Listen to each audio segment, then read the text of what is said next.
Thank you, Senator Ahmedvar. Thank you, Chair, and thank you both of you for being here. I was trying to take notes, but I think I got this right, Mr. Peterson, that you talked about this bill as being an expression of the vanguard of ideology. Am I right in thinking? Well, I was thinking more about the policies that surrounded it, but okay. Yes. Yeah. So I'm trying to square what you, as a party of one, are saying with published documents from the Canadian Psychological Association, the American Psychological Association, the Canadian Medical Association, the American Psychiatric Association, the Canadian Psychiatric Association, and the United Nations Human Rights experts. So these are all, these are not parties of one. They are associated. They are all, I imagine, lots of psychologists are members of the Canadian Psychology Association and the Canadian Psychiatry. So how are we to square what you're saying, which is your opinion, which you are absolutely entitled to, with what everyone is saying, plus the feelings and testimonies of the people who have suffered over 30 years, who've been taking issues to court? These are people who we've listened to. So how are we to square this? Okay, well, with regards to your second point, if the people that you're listening to aren't randomly selected from a population, then their opinions are worthless from the perspective of testimony, because you don't know if you're dealing with a biased sample. And that's a big problem with the public consultation process that underlied this bill. And you can not appreciate that if you'd like, but it's standard practice in any polling institution or any body that's attempting to extract a genuine opinion out of a so-called community of people. And if that isn't followed, then you can't tell if the information that you're receiving is biased. And this, with regards to your first point, what exactly are all those people who aren't thinking the same way as me saying? You said that there's a bunch of them and a bunch of groups, but you never said what they're saying precisely. Well, I think our chair would rule me out of order if I proceed. No, you're fine. To read out what they're all saying, but in general, they say they oppose discrimination and harassment because of gender identity and gender expression. And then there's 3 pages, which I can share with you. I oppose discrimination against gender identity and gender expression. That's not the point. The point is the specifics of the legislation that surrounds it and the insistence that people will have to use compelled speech. That's what I'm objecting to.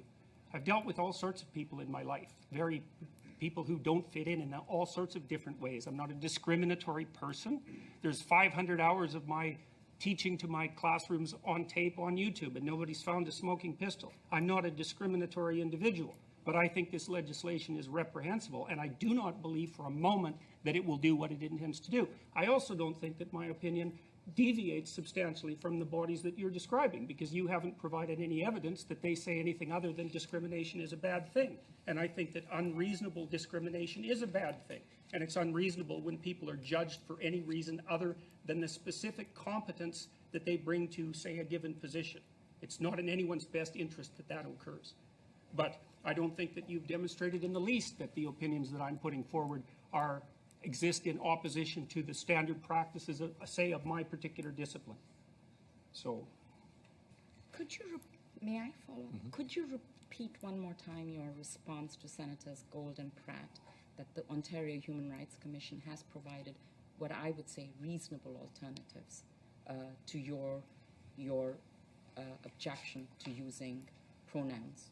Well, I think it's been made clear in the presentation so far is that it depends on which part of the Ontario Human Rights Commission's policies you read.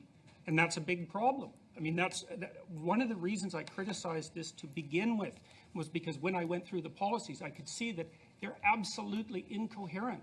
So, for example, here, let me give you another example. So there's an insistence in the Ontario Human Rights Commission that sexual preference is an immutable phenomena, which indicates, at least in principle, that it's biologically grounded. But by the same token, in exactly the same policies, they presume that sexual identity, and gender expression are entirely independent. It's like, sorry guys, you can't have both of those because one's A and one's not A, and you can't put those together. And like, there's endless numbers of places in the policy surrounding Bill C-16 that are characterized by that kind of logical incoherency.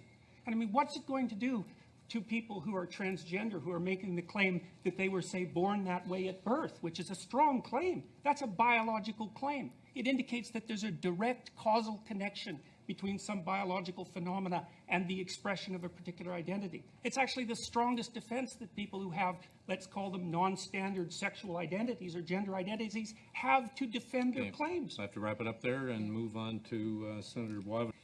First of all, Dr. Peterson, I want to go back to this issue of personal pronouns, and if you could please tell our committee more about this issue. It's something that I was not at all familiar with prior to this bill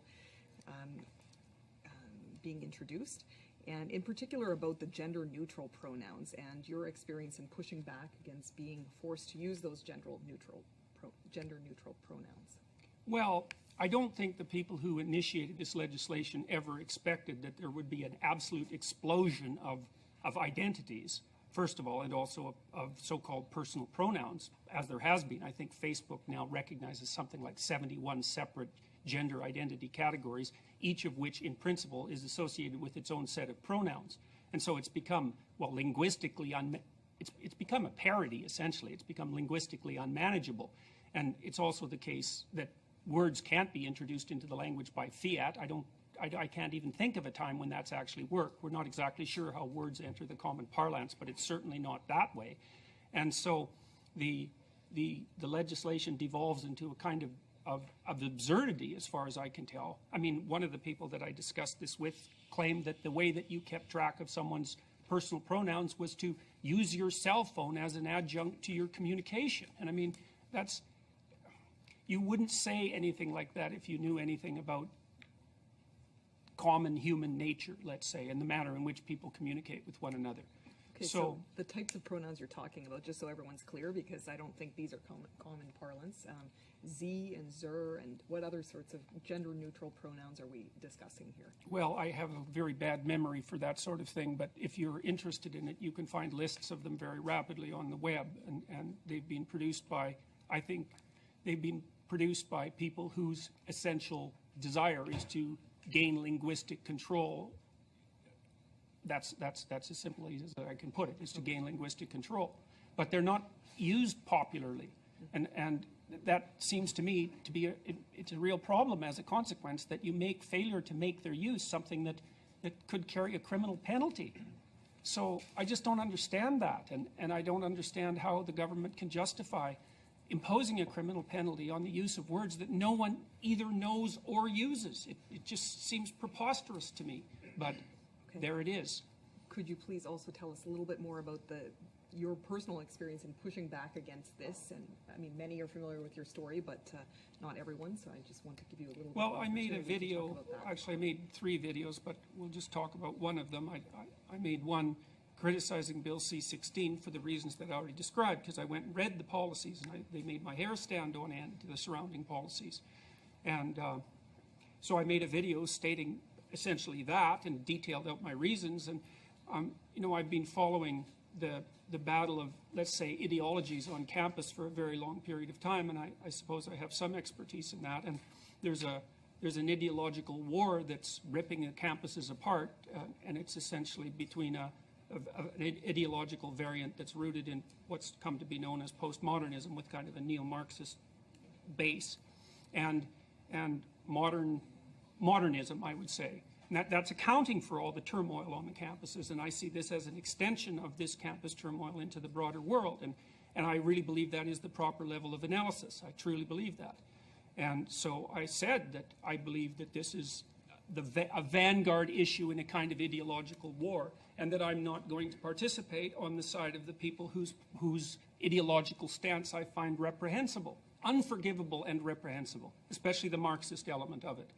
And so I announced that I wasn't going to use these words because I don't believe that they're instantiated to protect anyone's rights. I believe that the ideologues who are pushing this movement are using unsuspecting and sometimes complicit members of the so-called transgender community to push their ideological vanguard forward, and I firmly believe that.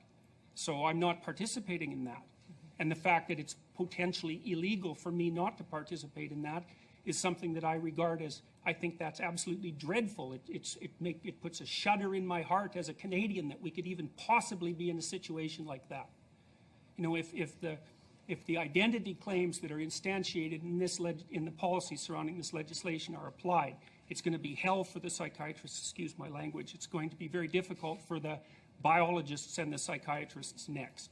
And I think we'll see that happening very soon. I think that the definition of identity that's enshrined in the surrounding policies is ill-defined and poorly thought through and also incorrect. It's incorrect in that identity is not and will never be something that people define subjectively, because your identity is something that you actually have to act out in the world as a set of procedural tools, which most people learn, and I'm being technical about this, between the ages of 2 and 4. It's a fundamental human reality. It's well recognized by the relevant, say, developmental psychological authorities. And so the idea that identity is something that you define purely subjectively is an idea without status as far as I'm concerned. I also think it's unbelievably dangerous for us to move towards representing a social constructionist view of identity in our legal system. The social constructionist view insists that human identity is nothing but a consequence of socialization, and there's an inordinate amount of scientific evidence suggesting that that happens to not be the case. And so the reason that this is being instantiated into law is because the people who are promoting that sort of perspective, or at least in part because the people who are promoting that sort of perspective know perfectly well that they've lost the battle completely on scientific grounds.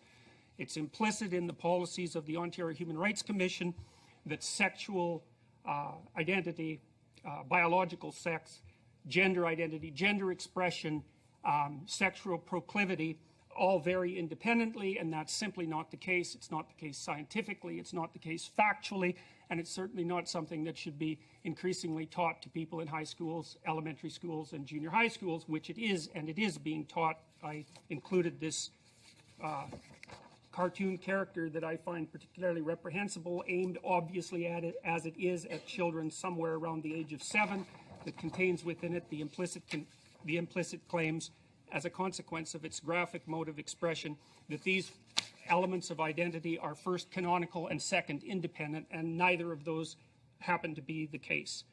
I think that the inclusion of gender expression in the bill is something extraordinarily peculiar, given that gender expression is not a group, and that, according to the Ontario Human Rights Commission, it deals with things as mundane as how behavior and outward appearance such as dress, hair, makeup, body language, and voice, which now, as far as I can tell, open people to charges of hate crime under Bill C-16 if they dare to criticize the manner of someone's dress, which seems to me to be an entirely voluntary issue.